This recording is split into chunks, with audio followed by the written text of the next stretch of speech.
જય ભોળાનાથ મહાદેવ વાસ્તુ ચેનલના આજના આ ખાસ વિડીયોમાં તમારું હૃદયપૂર્વક સ્વાગત હું કરું છું. શું તમે મેષ રાશિના છો અને જૂન મહિનો શરૂ થતાં જ તમને કોઈ અજાણી ચિંતા સતાવી રહી છે? ગરમીનો પારો વધવાથી સાથે શું તમારા ઘરમાં પણ નાની નાની વાતોમાં ઝઘડા વધી રહ્યા છે? કે પછી રાત દિવસ સખત મહેનત કરવા છતાં પૈસો હાથમાં ટકતો નથી? જો તમારો જવાબ હા છે, તો આજનો આ વિડીયો માત્ર ને માત્ર તમારા માટે જ બનાવવામાં આવ્યો છે. હું મહાદેવ વાસ્તુ ચેનલના માધ્યમથી આજે તમને એવી કેટલીક છૂપી અને અત્યંત સરળ વાસ્તુ ટિપ્સ આપવા જઈ રહ્યો છું જે જૂન મહિનામાં મેષ રાશિના લોકોએ પોતાના ઘરમાં અચૂક કરવી જોઈએ. આ કોઈ સામાન્ય વાસ્તુ ટિપ્સ નથી, પણ મહાદેવની કૃપાથી અને વર્ષોના અનુભવે સિદ્ધ કરેલી એવી ચમત્કારિક વાતો છે જે તમારા જીવનની દિશા અને દશા બંને બદલી શકે છે. આજના સમયમાં માણસ પાસે સમય નથી અને તે શોર્ટકટ શોધે છે, પણ સાચો રસ્તો હંમેશા પ્રકૃતિ અને આપણા પ્રાચીન વિજ્ઞાનમાં છુપાયેલો છે. આ વિડીયોને છેલ્લે સુધી ધ્યાનથી સાંભળતા રહેજો, કારણ કે અધૂરી માહિતી ક્યારેય પૂરતું ફળ આપતી નથી અને ઘણીવાર નુકસાન પણ કરી શકે છે. મેષ રાશિનો સ્વામી મંગળ ગ્રહ છે. જ્યોતિષ અને વાસ્તુશાસ્ત્રમાં મંગળ એટલે ઉગ્ર ઉર્જા, અદમ્ય સાહસ અને અગ્નિ તત્વ. જૂન મહિનામાં જ્યારે સૂર્યદેવ પોતાના પ્રચંડ રૂપમાં હોય છે અને કાળઝાળ ગરમી પડે છે, ત્યારે મંગળની આ આંતરિક ઉર્જા અને બહારના વાતાવરણની ગરમી બંને ભેગા થઈને મેષ રાશિના લોકોના મગજને અને તેમના ઘરના વાતાવરણને શાંત રહેવા દેતા નથી. તમને કારણ વગર ગુસ્સો આવવા લાગે છે, પરિવારના સભ્યો સાથે મતભેદ ઊભા થાય છે અને જે કામ બનાવવામાં હોય તે છેલ્લે ઘડીએ બગડી જાય છે. એવું વારંવાર બની શકે છે. મને યાદ છે કે ગયા વર્ષે જૂન મહિનાની શરૂઆતમાં જ એક ભાઈ મારી પાસે આવ્યા હતા. તેઓ પણ મેષ રાશિના હતા અને અત્યંત પરેશાન હતા. તેમના ઘરમાં રોજ કલેશ રહેતો હતો અને ચાલતા વેપાર અચાનક ડચકા ખાવા લાગ્યા હતા. તેમણે મને કહ્યું કે મેં ઘણા ઉપાયો કર્યા, પણ કોઈ ફરક પડતો નથી. મેં તો તેમના ઘરની સ્થિતિ જાણી અને તેમને માત્ર 2 કે 3 સાવ નાના વાસ્તુ ફેરફાર કહ્યા હતા. તમે માનશો નહીં કે માત્ર 15 દિવસની અંદર તેમના જીવનમાં અને તેમના ઘરમાં એક અદ્ભુત શાંતિ આવવા લાગી હતી અને તેમનો વેપાર પણ ફરીથી પાટા પર ચડી ગયો હતો. આજે હું એ જ બધી સાચી અને અનુભવેલી વાતો તમારી સક્ષમ વહેંચવા જઈ રહ્યો છું. આપણે કોઈ મોટા તોડફોડ કે હજારો રૂપિયાના ખર્ચની વાત નથી કરવાના. સાવ નાના નાના ફેરફાર જે સામાન્યમાં સામાન્ય માણસ પણ પોતાના ઘરમાં કોઈ પણ જાતની તકલીફ વગર આસાનીથી કરી શકે. સૌથી પહેલો અને સૌથી અગત્યનો ફેરફાર તમારે તમારા ઘરની પાણીની જગ્યાને લઈને કરવાનો છે. જૂન મહિનાની કાળઝાળ ગરમીમાં મંગળની અગ્નિને શાંત કરવા માટે ઘરમાં માટીના માટલાનો ઉપયોગ ખૂબ જરૂરી બની જાય છે.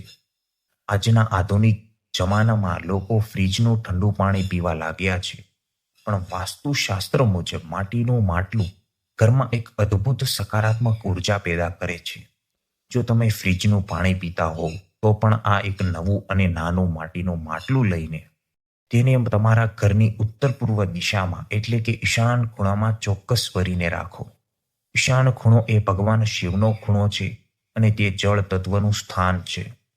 ત્યાં માટીના વાસણમાં પવિત્ર જળ રાખવાથી તમારા ઘરની બધી જ નકારાત્મક ઉર્જા શાંત થઈ જાય છે. મેષ રાશિના લોકોના સ્વભાવમાં જે એક પ્રકારની ઉતાવળ અને આક્રમકતા જોવા મળે છે, તેને આ એક નાનો પણ સચોટ પ્રયોગ સાવ ઓગળી નાખશે. જેમ મહાદેવના શિવલિંગ પર સતત જળની ધાર ચડે છે અને મહાદેવ શાંત અને પ્રસન્ન રહે છે, બરાબર એ જ રીતે આ પાણી ભરેલું માટલું તમારા ઘરના વાતાવરણને અને તમારા અશાંત મનને એકદમ શીતળતા પ્રદાન કરશે. રોજ સવારે ઉઠીને આ માટલાનું જૂનું પાણી કોઈ છોડમાં કે રેડી દેવું અને તેમાં નવું તાજું પાણી ભરવું. આ નાની પ્રક્રિયા તમારા દિવસની શરૂઆતને એકદમ પવિત્ર બનાવી દેશે. બીજો મહત્વનો ફેરફાર તમારા ઘરની દક્ષિણ દિશામાં કરવાનો છે, જે મેષ રાશિના જાતકો માટે ખૂબ જ ધ્યાન માંગે તેવી બાબત છે. વાસ્તુશાસ્ત્ર મુજબ દક્ષિણ દિશા એ મંગળની અને યમની દિશા માનવામાં આવે છે. જૂન મહિનામાં જ્યારે મંગળનો પ્રભાવ વધે છે ત્યારે તમારે ખાસ ધ્યાન રાખવાનું છે કે તમારા ઘરની દક્ષિણ દિશા એકદમ સાફ અને સ્વચ્છ હોય. ત્યાં કોઈ પણ પ્રકારનો નકામો સામાન, બંધ પડેલી ઘડિયાળ, તૂટેલો કાચ કે જૂનો ભંગાર અને કચરો ભૂલથી પણ ભેગો ન થવા દો. જો દક્ષિણ દિશામાં વજનદાર અને બિનજરૂરી વસ્તુઓ પડી હશે તો તે તમારા જીવનમાં આર્થિક બોજો વધારશે અને કરજ મુક્તિમાં અડચણ ઊભી કરશે. જો આ દિશામાં કોઈ મોટી લાલ રંગની વસ્તુ હોય તો તેને થોડા સમય માટે, એટલે કે જૂન મહિનો પૂરો થાય ત્યાં સુધી હટાવી દો, અથવા તેની પાસે સફેદ રંગની કોઈ વસ્તુ કે સફેદ કાપડ મૂકી દો. લાલ રંગ મંગળનો સીધો પ્રતિનિધિ છે અને ગરમીના ઋતુમાં તે ઘરમાં વધુ ઉગ્રતા અને તણાવ લાવે છે, જ્યારે સફેદ રંગ એ ચંદ્રનો રંગ છે જે મનને શાંતિ આપે છે. આ નાનકડો વાસ્તુ ફેરફાર તમારા ઘરની આર્થિક સ્થિતિને એક મજબૂત બનાવશે અને રોકાયેલા અથવા ફસાયેલા પૈસા પાછા આવવાના નવા રસ્તાઓ આપોઆપ થઈ જશે. દક્ષિણ દિશામાં રોજ સાંજે એક નાનો સરસવના તેલનો દીવો કરવાથી પણ પિતૃઓની શાંતિ મળે છે અને ઘરમાં આકસ્મિક આવતી આફતો ટળી જાય છે. ત્રીજો અને સૌથી અસરકારક વાત છે કે ઘરના આંગણામાં, બારી પાસે કે બાલ્કનીમાં અમુક ખાસ પ્રકારના છોડ વાવવાની. પ્રકૃતિ સાથે જોડાયેલા રહેવાથી વાસ્તુ દોષ આપોઆપ દૂર થઈ જાય છે. જૂન મહિનામાં મેષ રાશિના લોકોએ પોતાના ઘરની પૂર્વ દિશામાં અથવા ઉત્તર દિશામાં તુલસીનો અથવા ફુદીનાનો લીલોછમ છોડ અચૂક રાખવો જોઈએ. રોજ સવારે વહેલા ઉઠીને સ્નાન કર્યા પછી આ પવિત્ર છોડને જળ અર્પણ કરવું અને જળ ચડાવતી વખતે મનમાં ઓમ નમઃ શિવાય મંત્રનો શાંતિથી 5 કે 11 વખત જાપ કરવો. તુલસી અને ફુદીનો બંને અત્યંત ગુણકારી અને ઔષધીય ગુણો ધરાવતા છોડ છે. ગરમીના દિવસોમાં જ્યારે હવામાંથી ભેજ સુકાઈ જાય છે ત્યારે આ છોડની આસપાસથી પસાર થતી હવા જ્યારે તમારા ઘરમાં પ્રવેશે છે ત્યારે તે પોતાની સાથે ઔષધીય સુગંધ અને સકારાત્મક ઉર્જાનો મોટો પ્રવાહ લઈને આવે છે.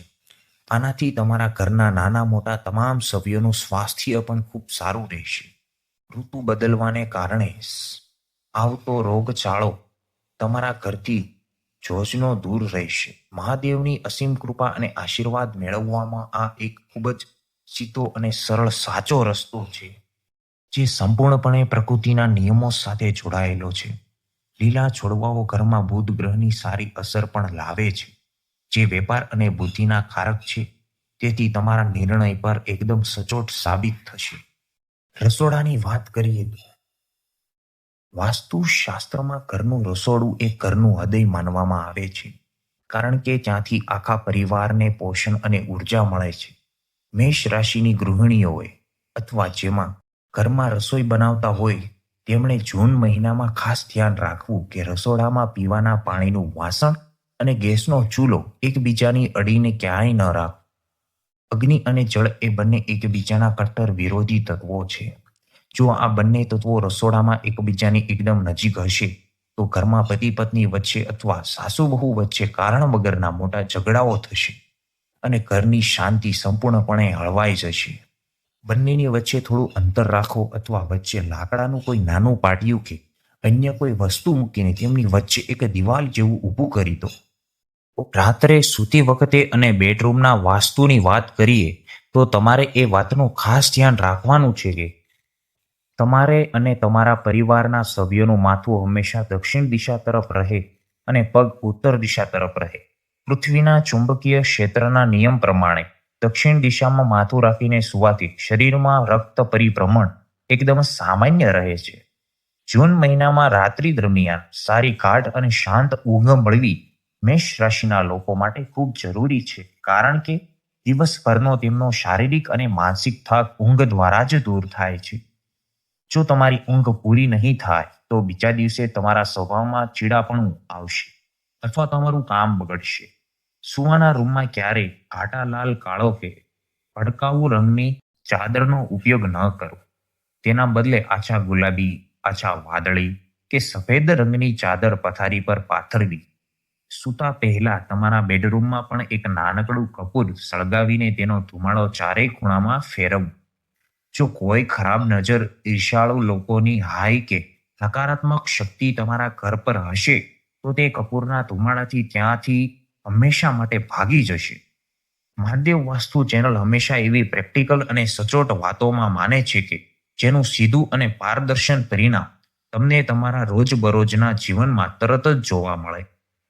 આ કોઈ જૂનવાળી અંધશ્રદ્ધા નથી, પણ આપણા મહાન ઋષિમુનિઓએ હજારો વર્ષોના અભ્યાસ પછી આપેલું એક શુદ્ધ અને પવિત્ર વિજ્ઞાન છે જેણે આપણે ભૂલી ગયા છીએ. ઘરના મુખ્ય દરવાજાની વાત કરીએ તો વાસ્તુશાસ્ત્ર મુજબ ઘરનો મુખ્ય દરવાજો એ ઘરનું મુખ છે, જ્યાંથી દેવી દેવતાઓના આશીર્વાદ અને ધનલક્ષ્મી ઘરમાં પ્રવેશ છે. જૂન મહિનામાં દરરોજ સવારે ઉઠીને સૌથી પહેલું કામ ઘરનો મુખ્ય દરવાજો ખોલીને ઉંબરા પર અને દરવાજાની બંને બાજુએ થોડું ચોખ્ખું પાણી છાંટવાનું રાખો. આ પાણીમાં જો તમે થોડી હળદર અથવા ગંગાજળ ઉમેરી દેશો તો તેનું પરિણામ અનેક ગણું વધી જશે. પાણી છાંટવાની રાતભર ઘરની બહાર જમા થયેલી કોઈ પણ નકારાત્મક શક્તિ કે ખરાબ હવા શાંત થઈ જાય છે અને ઘરમાં પ્રવેશ કરી શકતી નથી. મેષ રાશિના લોકોએ પોતાના ઘરમાં મુખ્ય દરવાજા પર આસોપાલો અથવા આંબાનું પાનું તોરણ અચૂક બાંધવું જોઈએ અને જ્યારે પાંદડા સુકાઈ જાય ત્યારે તેને બદલી નાખવા જોઈએ. સુકાયેલું તોરણ ઘરમાં ઉદાસીનતા લાવે છે. દરવાજાની બરાબર સામે અંદરની બાજુએ કોઈ મોટો અરીસો ન રાખવો, કારણ કે અરીસો ઘરમાં આવતી સારી ઉર્જાને પાછી બહાર ધકેલી દે છે. આ ખૂબ જ નાની લાગતી વાતો છે, પણ તેના પરિણામો ખૂબ જ વિશાળ અને ચમત્કારિક હોય છે. ઘણા લોકો મને પૂછતા હોય છે કે વાસ્તુથી ખરેખર જીવન બદલાય છે? હું તેમને એક જ જવાબ આપું છું કે જેમ યોગ્ય ખાતર અને પાણી મળવાથી એક સુકાયેલો છોડ ફરીથી લીલોછમ થઈ જાય છે ને, તેમ યોગ્ય વાસ્તુ તમારા જીવનની સુકાયેલી ખુશીઓને ફરીથી હરીભરી કરી દે છે. તો મારા વહાલા મિત્રો, આ હતા એ સાવ નાના પણ અત્યંત અસરકારક અને પાવરફુલ વાસ્તુ ફેરફારો જે મેષ રાશિના દરેક વ્યક્તિએ આ ભયંકર ગરમીના જૂન મહિનામાં પોતાના ઘરમાં ચોક્કસથી કરવા જ જોઈએ. તમે કોઈ પણ જાતની શંકા કર્યા વગર પૂરા વિશ્વાસથી આજથી જ આની શરૂઆત કરી જુઓ અને માત્ર 15 કે 20 દિવસમાં તમને તમારા જીવનમાં, તમારા વિચારોમાં અને તમારા ઘરના વાતાવરણમાં જે પણ સકારાત્મક પરિણામ જોવા મળે તે આ વિડીયોમાં પાછા આવીને કોમેન્ટ દ્વારા મને ચોક્કસ જણાવજો. આ તમારા અનુભવો વાંચીને મને અને બીજા લોકોને પણ મોટી પ્રેરણા મળે છે. મને પૂરો અને અતૂટ વિશ્વાસ છે કે દેવોના દેવ ભોળાનાથ તમારી બધી જ સાચી મનોકામનાઓ પૂરી કરશે અને તમારા જીવનમાં સુખ, શાંતિ અને સમૃદ્ધિનો કાયમી વાસ કરાવશે. જો તમને તમારી પોતાની મહાદેવ વાસ્તુ ચેનલનો આ વિડીયો ખરેખર પસંદ આવ્યો હોય અને મારા બોલાયેલા શબ્દો સીધા તમારા હૃદય સુધી પહોંચ્યા હોય તો આ વિડીયોને એક લાઈક જરૂર આપજો, કારણ કે તમારી એક લાઈક મારું મનોબળ વધારે છે. તમારે જે પણ સગા સંબંધીઓ, પરિવારજનો કે મિત્રો મેષ રાશિના હોય અથવા વારંવાર પરેશાન રહેતા હોય તેમને આ વિડીયો વોટ્સએપ કે ફેસબુક પર શેર કરવાનું બિલકુલ ભૂલતા નહીં, જેથી કોઈ સાચા વ્યક્તિનું પણ તમારા નિમિત્તે ભલું થાય. અને હા, જો તમે હજુ સુધી આપણી આ પવિત્ર મહાદેવ વાસ્તુ પરિવારનો હિસ્સો નથી બન્યા તો રાહ શેની જુઓ છો? અત્યારે જ નીચે આપેલું લાલ બટન દબાવીને ચેનલને સબસ્ક્રાઇબ કરી લો અને બાજુમાં રહેલો ઘંટડીનો આઇકન દબાવી દો, જેથી આવનારા દરેક નવા વિડીયોની માહિતી સૌથી પહેલા તમારા સુધી પહોંચે. વિડીયો પૂરો કરતા પહેલા નીચે કોમેન્ટ બોક્સમાં પૂરી શ્રદ્ધાથી હર હર મહાદેવ લખવાનું ચૂકતા નહીં. મહાદેવના નામમાં જ બધી સમસ્યાઓનો અંત છે. આવનારા વિડીયોમાં આપણે બીજી રાશિઓ માટે પણ આવા જ સરળ અને સચોટ ઉપાયો વિસ્તારથી વાત કરીશું.